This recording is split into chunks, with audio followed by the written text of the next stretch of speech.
पिछले 48 घंटों से एक नाम लगातार हेडलाइंस का हिस्सा बना है और नाम है गैंगस्टर लॉरेंस बिश्नोई, जिसे मुंबई में नेता बाबा सिद्दीकी की हत्या से जोड़ा जा रहा है। लॉरेंस बिश्नोई और बाबा सिद्दीकी के मर्डर को लेकर अब तक कोई ठोस कनेक्शन सामने तो नहीं आया, लेकिन कुछ सवाल हैं जो पूछे जा रहे हैं। अगर वाकई लॉरेंस बिश्नोई ने बाबा सिद्दीकी पर हमला कराया तो क्या इस हमले के पीछे की वजह सलमान खान और बाबा सिद्दीकी के बीच नजदीकियां थी? क्या इस मर्डर के जरिए लॉरेंस बिश्नोई सलमान खान और उसके करीबी लोगों के बीच अपना खौफ पैदा करना चाहता है, या फिर लॉरेंस बिश्नोई का मकसद मुंबई पर राज करना है, जिस मुंबई में अंडरवर्ल्ड का तख्त अब खाली? मुंबई का आखिरी बड़ा डॉन था दाऊद इब्राहिम। मुंबई बम ब्लास्ट के बाद दाऊद इब्राहिम चोरी छिपे वहां से भागा और तब से लेकर अब तक कुछ वक्त के लिए रवि पुजारी जैसे गैंगस्टर का नाम मुंबई के अंडरवर्ल्ड में रहा, लेकिन स्थापित नहीं हो पाया। लेकिन अब रवि पुजारी या अरुण गवली जैसे गैंगस्टर्स का दबदबा खत्म हो चुका है और इसी वजह से माना जा रहा है कि बाबा सिद्दीकी जैसे चेहरों को निशाना बना करके लॉरेंस बिश्नोई मुंबई के अंडरवर्ल्ड का किंग बनना चाहता है।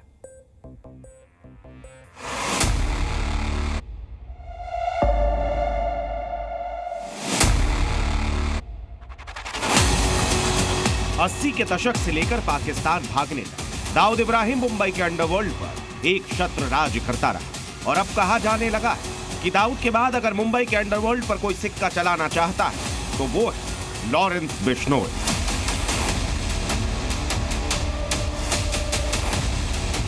ऐसे दावों या कयासों के पीछे सबसे बड़ी वजह मानी जा रही है दाऊद इब्राहिम और लॉरेंस बिश्नोई के बीच कुछ समानता है। गुनाह के शुरुआती दिनों में दाऊद इब्राहिम ने हत्याओं को ही दहशत फैलाने का हथियार बनाया था। इसी तरह गुनाह की दुनिया में लॉरेंस बिश्नोई का दबदबा भी हाई प्रोफाइल मर्डर से ही बना।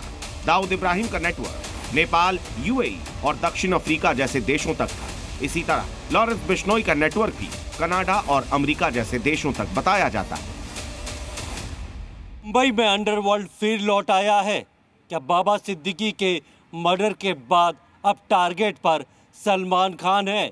क्या लॉरेंस बिश्नोई गैंग का दबदबा इतना बढ़ गया है कि वो मुंबई शहर में शूटर बेचकर ताबड़तोड़ फायरिंग कर किसी की हत्या करवा सकता है? कहा जाता है कि दाऊद इब्राहिम के लाइफस्टाइल से उसके गुर्गे प्रभावित होते थे। कुछ ऐसा ही लॉरेंस बिश्नोई के मामले में भी, लेकिन लॉरेंस बिश्नोई ने अपनी इमेज कुछ अलग बनाई है। लॉरेंस बिश्नोई खुद को एक रॉबिन हुड की तरह दिखाता है।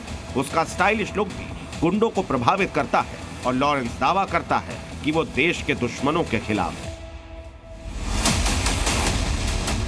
जो कानून को न माने उसे वतन परस्त मानना मुश्किल है, लेकिन लॉरेंस बिश्नोई दावा ऐसा ही करता है।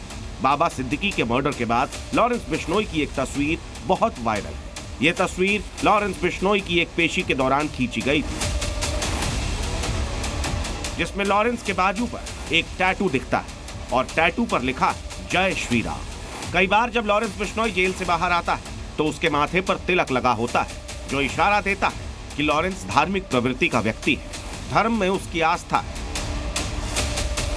इतना ही नहीं, लॉरेंस बिश्नोई अपनी छवि बनाने के लिए जेल के अंदर जीवन भी बड़े अनुशासित तरीके से जीता है, ताकि जेल के बाहर लोग ये माने कि लॉरेंस सिर्फ कोई गैंगस्टर नहीं, बल्कि एक खास मकसद में भरोसा रखने वाला व्यक्ति है। साबरमती जेल के अंदर लॉरेंस बिश्नोई 2023 से बंद है। माना जा रहा है कि लॉरेंस बिश्नोई पे 268 सीआरपीसी की कलम लगाई हुई है, जिसके तहत कोई भी एजेंसी ऐसे ही पूछपरछ नहीं कर सकती। सबसे पहले कोर्ट से उसको परमिशन लेनी रहेगी, उसके बाद लॉरेंस बिश्नोई की साबरमती जेल से पूछपरछ कर सकती है।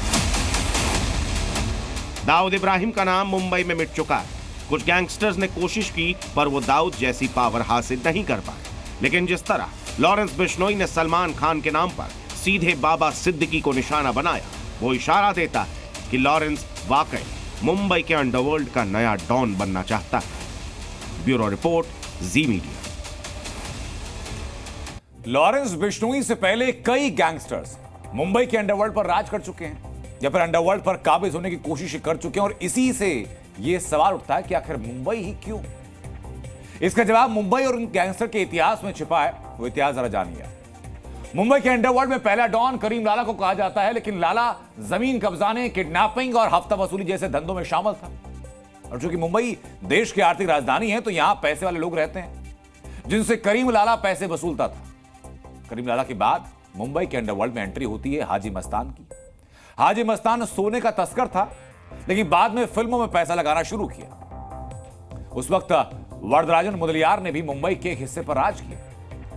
मुंबई में शराब पर बैन था और इसी बैन का फायदा उठा करके वरदराजन मुदलियार ने गैर कानूनी शराब का धंधा किया, कोशिश की अंडरवर्ल्ड पर कब्जा करने की।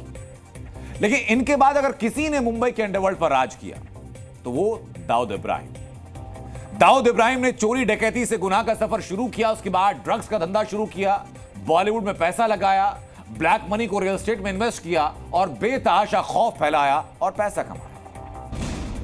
लेकिन ड्रग्स से लेकर बॉलीवुड की लंबी चौड़ी इंडस्ट्री, महंगी प्रॉपर्टी की वजह से चढ़ता रियल एस्टेट और समंदर से मुंबई तक पहुंच, ये वो वजह जिनके चलते हर डॉन चाहता है कि मुंबई पर राज हो। और कहा जाता है कि जिसने मुंबई के अंडरवर्ल्ड पर राज किया उसका कनेक्शन पूरे भारत के गैंगस्टर्स से बन जाता है। यही कर रहा है लॉरेंस बिश्नोई। लेकिन मुंबई के अंडरवर्ल्ड पर राज कौन करेगा, यह सवाल है। जी न्यूज़।